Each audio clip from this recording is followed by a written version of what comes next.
Assalamualaikum warahmatullahi wabarakatuh. Salam sejahtera untuk kita semua.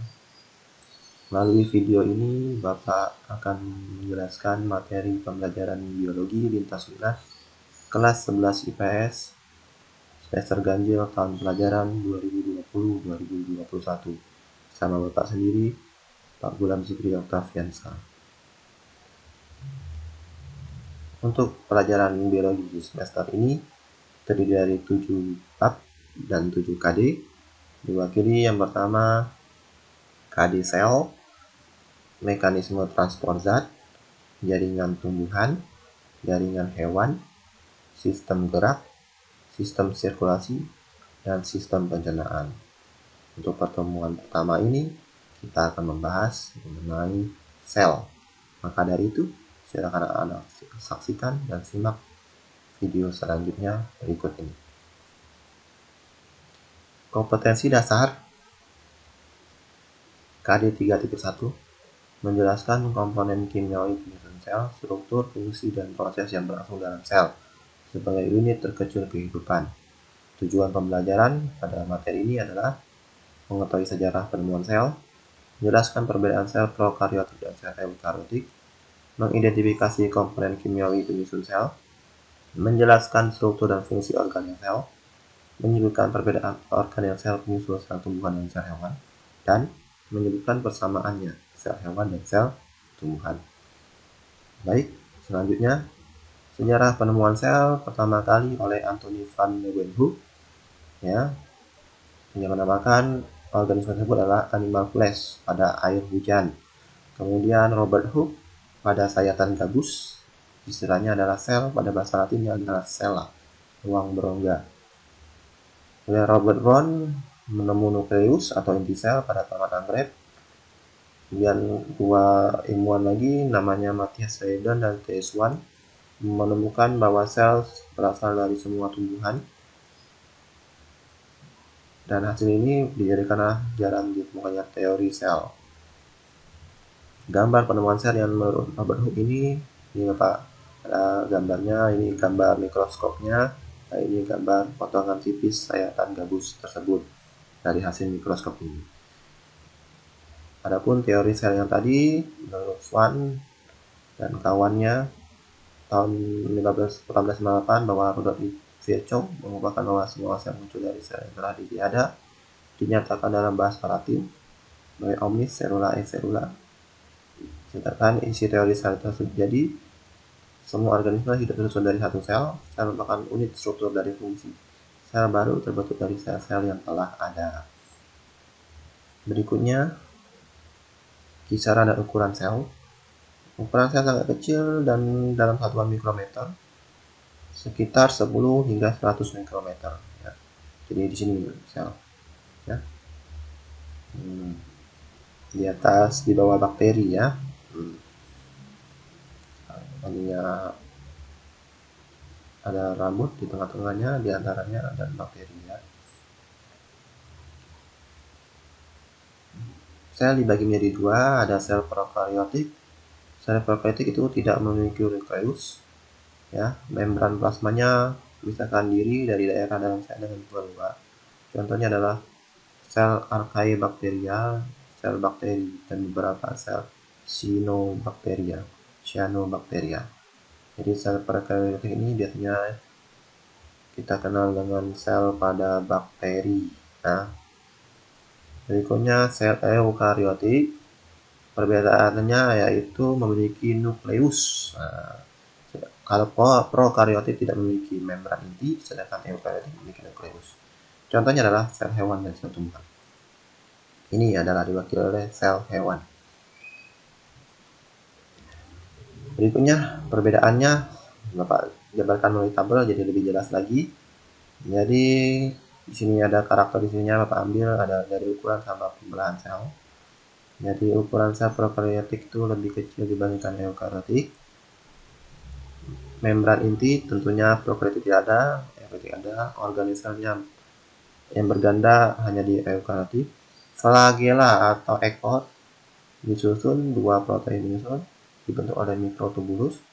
Dinding selnya biasanya ada, eukaryotik ada hanya pada sel tumbuhan saja.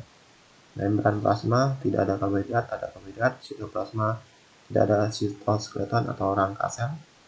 Berarti ada pembelahan biner, mitosis dan atau meiosis.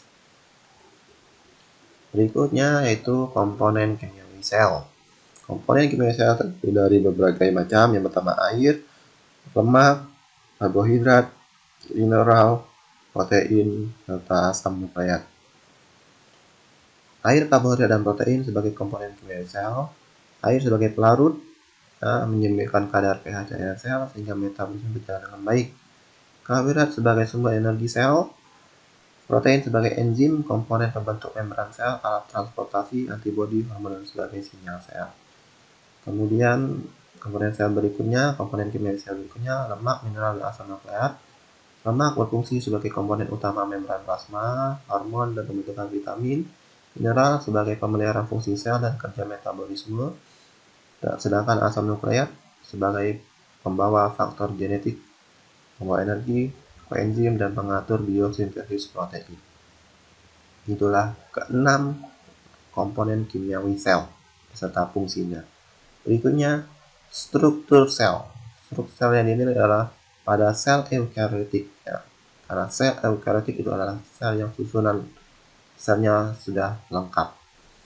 Terdiri dari membran sel atau membran plasma, yaitu pembatas luar bagian sitoplasma yang terdiri atas lemak dan protein.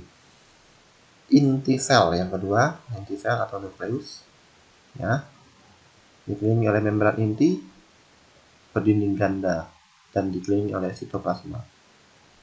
Kemudian sitoplasma itu sendiri cairan sel berupa gel, transparan, dan tampak berbentuk tiran. Berisi 17 struktur kecil yang disebut dengan organel dan zat ergastik. Ya. Ini Bapak jelasin. Membran sel dengan berikut gambarnya. Ini adalah lapisan lemaknya, ini proteinnya, karbohidrat, fosfolipid, dan transprotein. Ya. Pada sel tumbuhan terdapat di antara sitoplasma dan dinding sel, sedangkan pada sel hewan langsung sebagai pembatas luar. Tidak ada sekat, artinya tidak ada dinding sel pada sel hewan tersebut. Merupakan membran semi permeabel atau selektif permeabel atau permeabel sebagian. Ya. Bisa dilalui oleh air. Tersusun dari dua lapisan fosfolipid. Nah, ini tadi ya. Satu yang di atas dan satu yang di bawah. Satu yang di atas itu fosfat dan yang di bawah itu ekor bagian asam lemak. Fungsi membran sel pembatas mekanis, melindungi kandungan dalam sel, mengatur gerakan molekul, dan sebagai reseptor atau penerima rangsangan dari luar. Berikutnya, dinding sel bersifat permeabel, tersusun dari selulosa hanya pada tumbuhan, hanya terdapat di sel tumbuhan, dan dinding pembatas tak hidup. Fungsi dinding sel memberikan rigiditas atau kekakuan, kekuatan struktural dan bentuk yang jelas pada sel, membantu dalam pengangkutan substansi ke dalam atau luar sel. Jadi, dinding sel ini hanya terdapat pada sel tumbuhan saja, karena dia tadi ada bersifat kaku, ya. Sedangkan pada sel hewan tidak memiliki dinding sel. Berikutnya, inti sel atau nukleus. Yang tadi ditemukan oleh Robert Brown. Kemudian mengendalikan semua kegiatan sel. Fungsinya, tugasnya yang paling utama adalah mengendalikan semua kegiatan sel dan aktivitas metabolisme sel. Struktur nukleus terdiri dari membran inti, cairan, nukleus, dan kromatin. Struktur nukleus, ini gambar inti sel, ya. Jadi inilah inti sel. Nah, yang terdiri dari beberapa bagian tadi, ya. Membran inti, cairan inti, nukleus, ya, dan kromatin. Kromatin adalah materi penyusunnya adalah DNA yang mempengaruhi keturunan dan kehidupan selanjutnya. Ya. Berikutnya, bagian sel berikutnya adalah sitoplasma, cairan sel, berisi organel dan zat ergastik. Organel adalah bagian-bagian sel yang lain, sedangkan zat ergastik adalah substansi tak hidup pada sitoplasma yang dihasilkan dari metabolisme sel. Cairan yang tetap dalam sel disebut dengan sitosol. Ya. terdiri atas protein, lemak, karbohidrat, dan materi anorganik.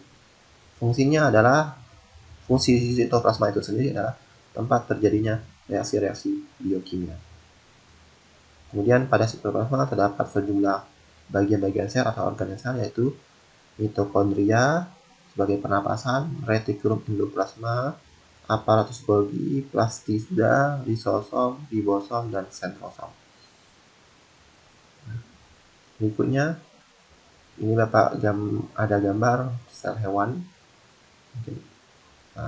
dan sel tumbuhan. Dari kedua ini terlihat perbedaannya ya. Dari bentuknya ya, sel hewan lebih berbentuk bulat dan sel tumbuhan berbentuk persegi ya. Sebagai pembandingnya ini Bapak punya tabel perbedaan sel hewan dan sel tumbuhan.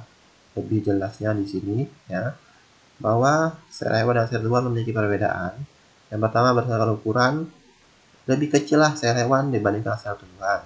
Kemudian sel hewan tidak memiliki dinding sel, hanya membran sel saja.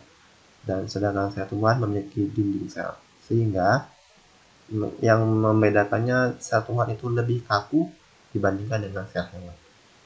Sel hewan tidak memiliki plasida, sedangkan sel tumbuhan memiliki plasida. Plasida ini artinya tempat pembentukan atau terjadinya proses fotosintesis. Nah, hewan tidak ada, sedangkan tumbuhan ada. Vakuola yaitu tempat makanan. Sel hewan sedikit, sel tumbuhan besar dan banyak. Ya. Lisosom lebih banyak pada sel hewan, sedangkan sel tumbuhan tidak ada. Dan sentrosom terdapat pada sel hewan, sedangkan sel tumbuhan tidak ada sentrosom. Demikian perbedaan sel hewan dan sel tumbuhan. Berikutnya, sebagai evaluasi atau penugasan mengenai materi ini, silakan anak-anak gabung atau join ke Google Classroom untuk kode kelas 11 IPS 1 ini ya. Silakan Anda join khusus kelas 11 IPS 1, khusus kelas 11 IPS 3 yang ini ya. Silakan Anda join, Bapak tunggu ya. Kemudian tugas silakan dikerjakan, silakan baca dahulu tentunya yang ada di kelas Google tersebut. Kemudian tugas bersifat wajib karena termasuk penilaian yang akan direkap selama 1 semester nantinya. Ya. Jadi sebagai penugasannya silakan Anda bergabung terlebih dahulu ya ke Google Classroom kita. Baik, demikian materinya. Semoga apa yang Bapak sampaikan bermanfaat. Ke depan ya, kita dapat berjumpa lagi, Bapak harapkan dalam tatap muka dan dalam keadaan sehat walafiat. Akhir kata, Bapak ucapkan terima kasih. Wassalamualaikum warahmatullahi wabarakatuh. Salam sejahtera untuk kita semua.